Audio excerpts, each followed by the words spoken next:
and welcome to Intentionally Dating. This is episode 2, series 1.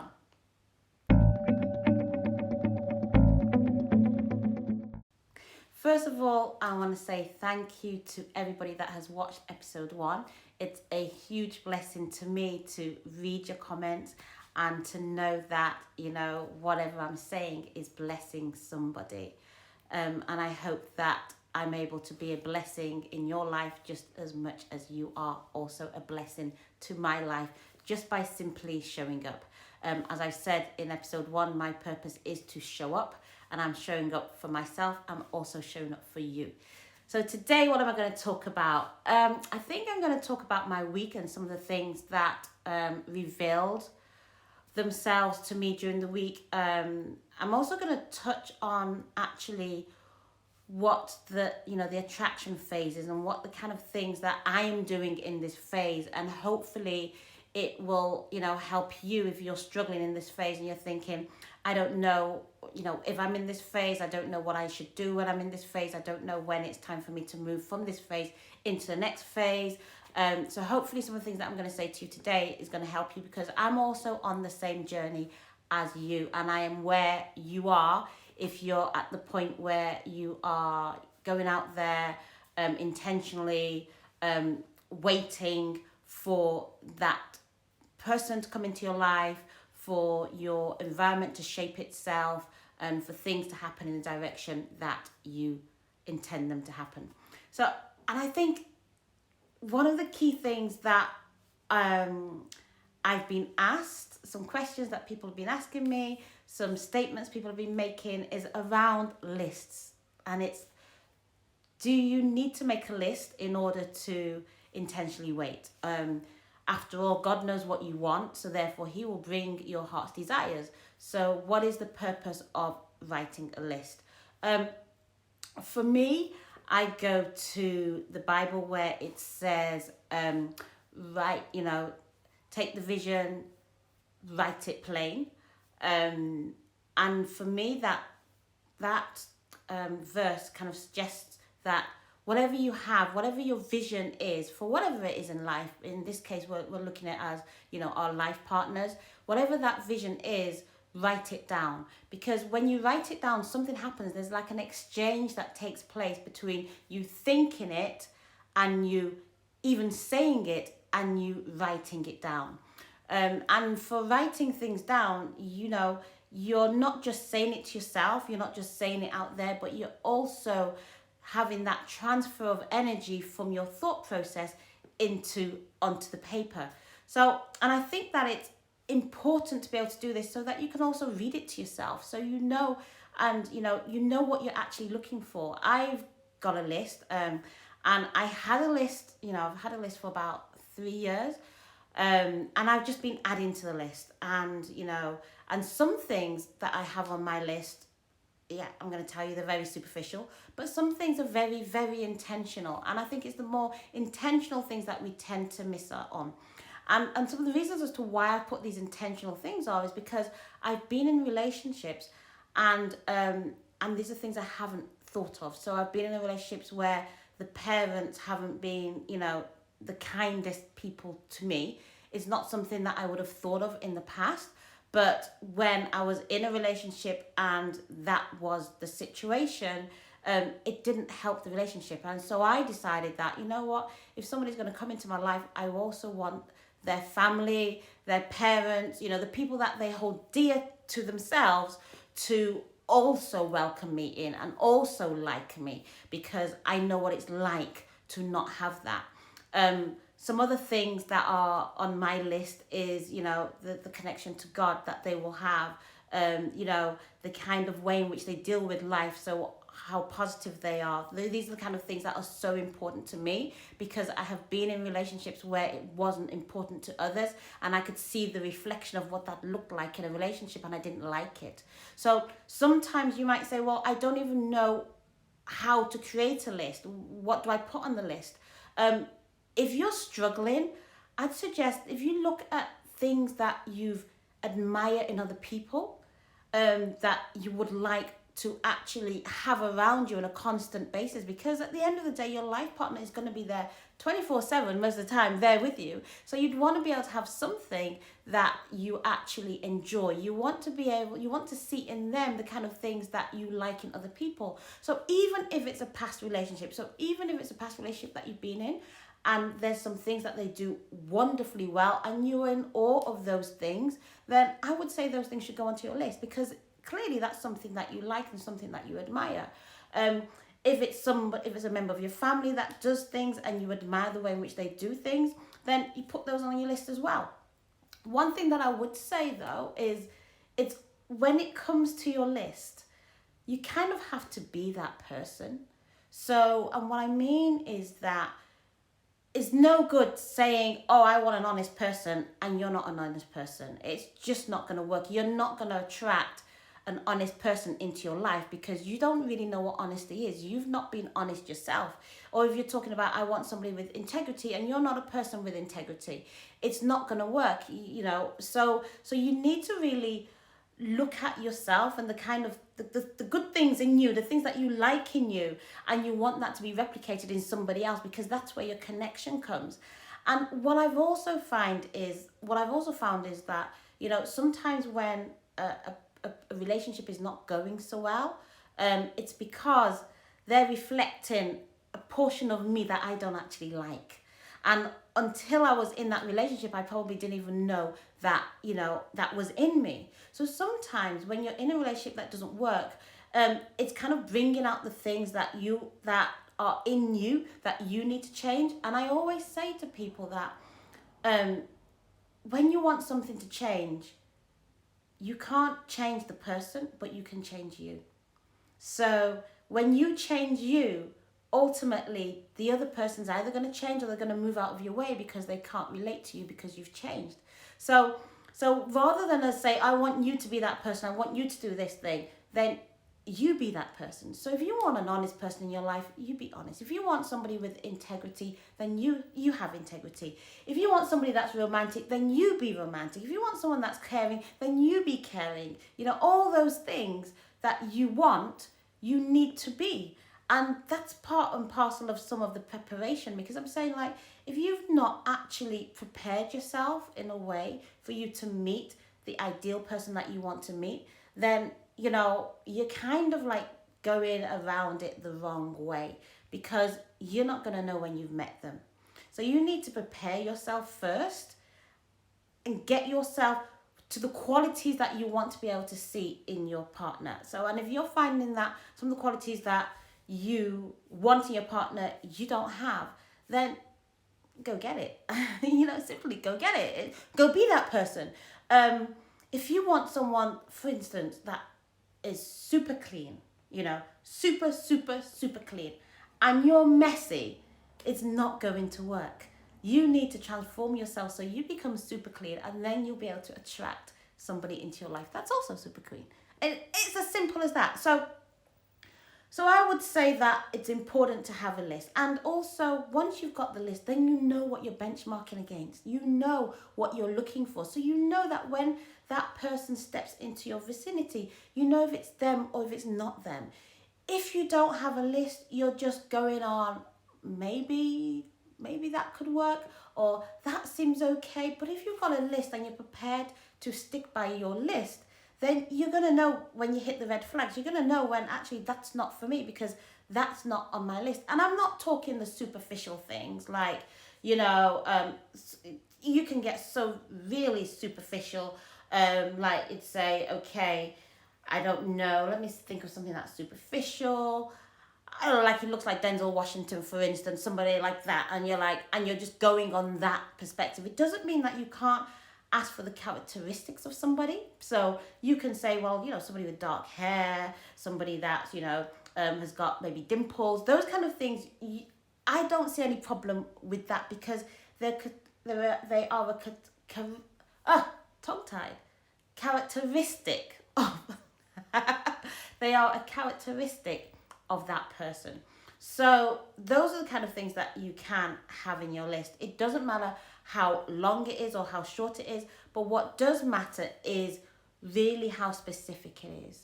So whatever it is that you are seeking, you got to be specific about it. Because if you're not specific, then you're gonna get something. You're not going to get what you expected. You're in your head. You're thinking, oh, this is the kind of person that I want, but essentially you've not been specific enough. And I think that when we are able to communicate with other people, and when we're in the vicinity of other people, it helps us to be specific about what we want, because at some point we'll be able to go, that's what I like that, yes I like that. And therefore when you are then on a date with somebody, you can actually be very specific about the things that you're looking for in that person. So that's one thing that I would say that's really, really helping me in this process, because I'm able to look at my list and go, no, okay, yes, okay, no. And if I have like a no on something that is really vital to me, then it's a no. Because it's not about trying to change the person. It's not about, okay, we'll get into the relationship and everything will be hunky-dory and then they will change just because it's me. It doesn't work that way, and you can't expect it to happen that way. It's more a case of, if you've got some real vital things on your list and you're like, no matter what, I'm not going to budge on this. If you meet somebody, no matter how much you're attracted to the person, and they are not that, then you've got to let that person go. You just have to. And remember that you're only at the stage of attraction. So there is no commitment at all. So if you create a commitment in your head, then I would say back up a little, because we're not at commitment stage. We are just at, I'm attracted to you, you're attracted to me.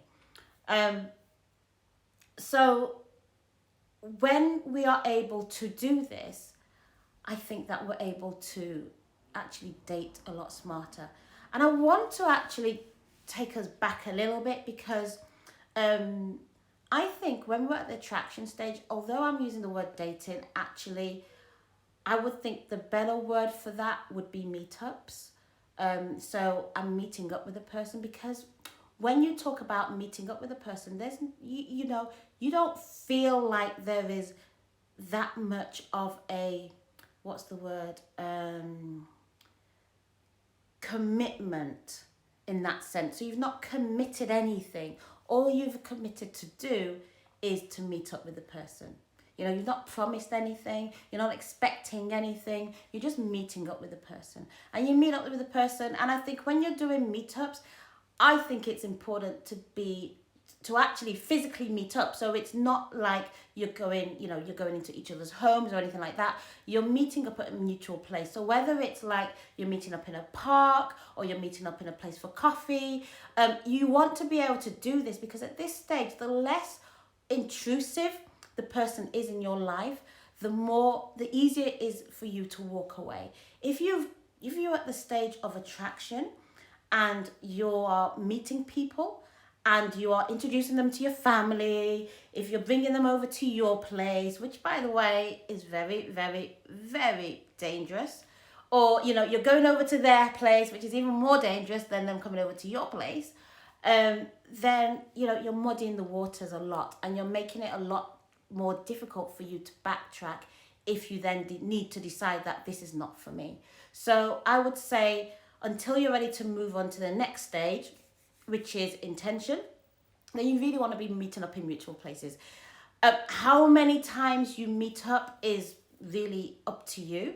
But what I would say is that at this period of time, you kind of like want to get your core values understood and acknowledged and, connected.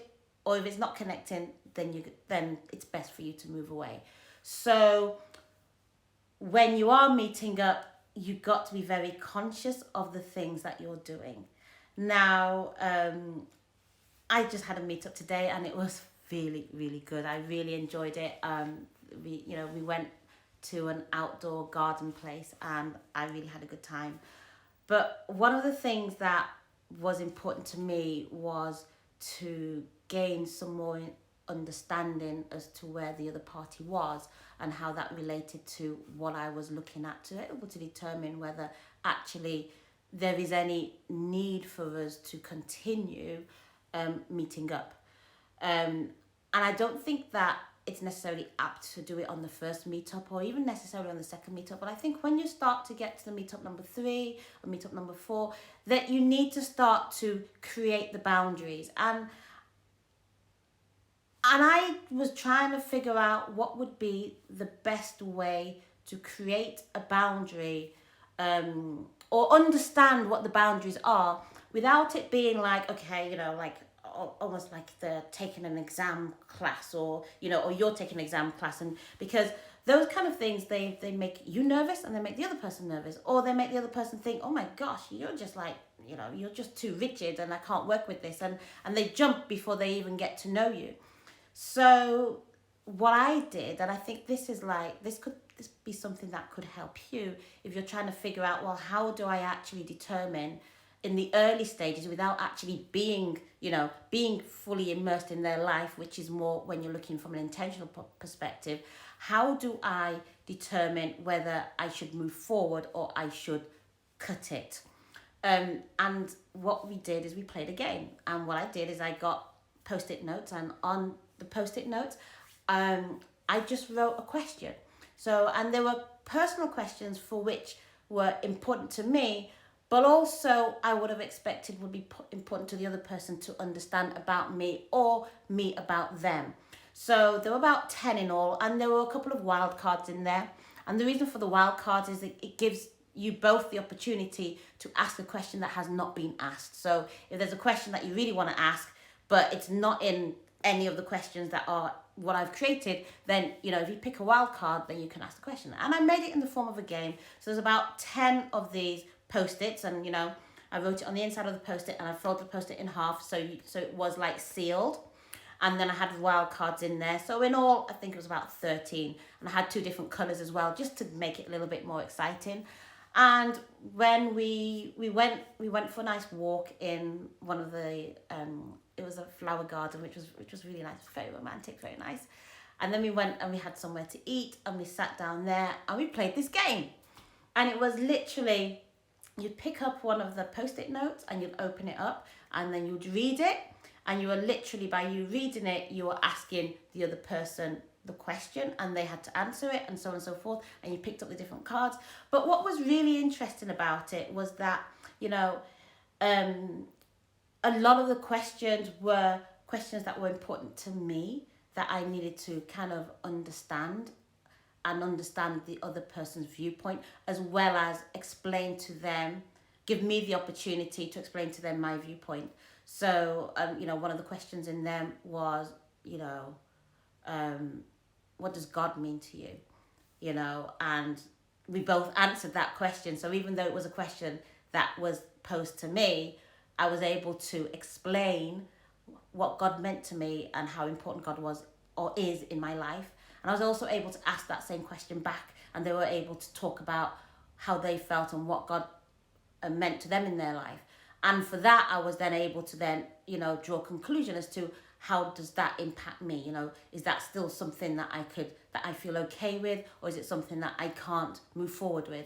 And even hardcore questions like, what does marriage mean to you? And things like that. So things that you ordinarily wouldn't bring up in conversations was in the game. And I have little things like how we talked about, or one of the questions was, if you're on an island on your own and you could only take 2 things with you, what would that be? So it doesn't have to be like, strict kind of, these are my 1 to 20 questions on what's on my list. It's kind of the sort of things that are important to you, that you'd want to know, that you'd want to be able to answer yourself, and you'd also want to be able to ask somebody else. And also just other things that get you thinking, because some of the questions that you will ask would help you in just seeing how they think about things. And that's very important, because everybody thinks about things differently. So it's not necessarily sometimes about the question that you ask, but it's about how the person responds to the question that you ask. That's the important thing. And that gives you an insight into the way in which they think, and also an insight into the way in which they are. My brother told me a statement the other day, and he said, the way you do one thing is generally a testament of the way you do everything. So in you asking a question of some sort, the answer that they give you in that respect pretty much tells you how they would react in other situations and circumstances. And we went through the game, and it was great. It didn't feel like it was a Q&A session. It didn't feel like he was being put on the spot or I was being put on the spot. It enabled us to be open with each other, and I think that's important when you are starting to meet up with somebody, that you feel able to talk to the person and you feel able to open up with the person. And I think when you play something like that, it gives you that opportunity to get onto that level. Because I know before going in and before actually starting the game, I had questions, but I found it difficult to ask those questions because I was just like, I don't want him to think that I am prodding, or I don't want him to think of me not the way I actually am, but differently, and I don't want it to come across wrong. And also, I do want to get this, I do want him to understand how certain things are and what I believe in certain ways, and I can have that put across. But if you're feeling like it's coming across then you can either not ask the question and clam up, and then you've already created a communication barrier between yourself and you haven't even started to move forward. So I was glad that I was able to play this game, and I think that what I will do is put some questions on my website as well. So I think www.claraalexander.com, I'll put some questions on there. So if you are struggling on the type of questions that you want to ask, you can go there and you can pick some questions and you can ask them free of charge. You don't have to download it. They will just be there for you, because I think it will help and I think it's a good thing.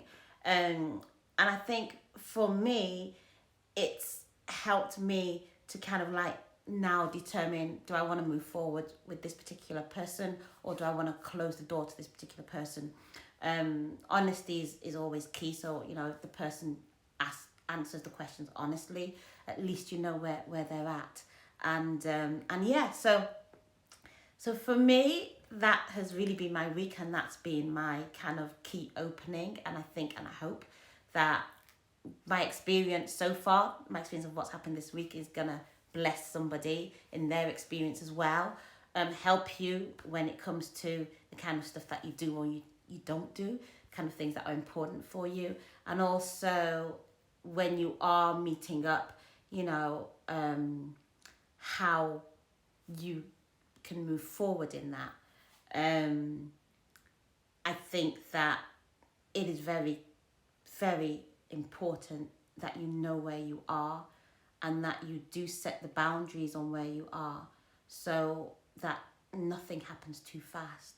For instance, if you're meeting up with someone and you don't like the idea of someone holding your hand when you're just meeting up, that's something that needs to come across, and that's something that needs to be communicated, because the other party may not know this and may just want to hold your hand because that's just what they do, and you don't want to be snatching your hand away because you don't like it, and you also don't want to have your hand in their hand if you're not comfortable with that at the meetup stage. So this is why I think it's important to do these things.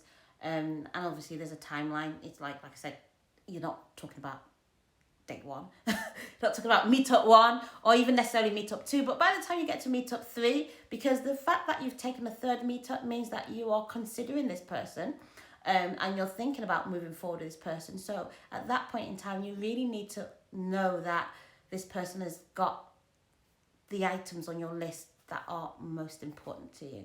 So that's been my session today. That's episode 2, series 1 of Intentionally Dating. And I think I'm going to call this session What to Do When You Get Stuck. Yeah, what to do when you get stuck. That's what I'm going to call it. Hopefully. We'll see. Take care, everybody. Bye.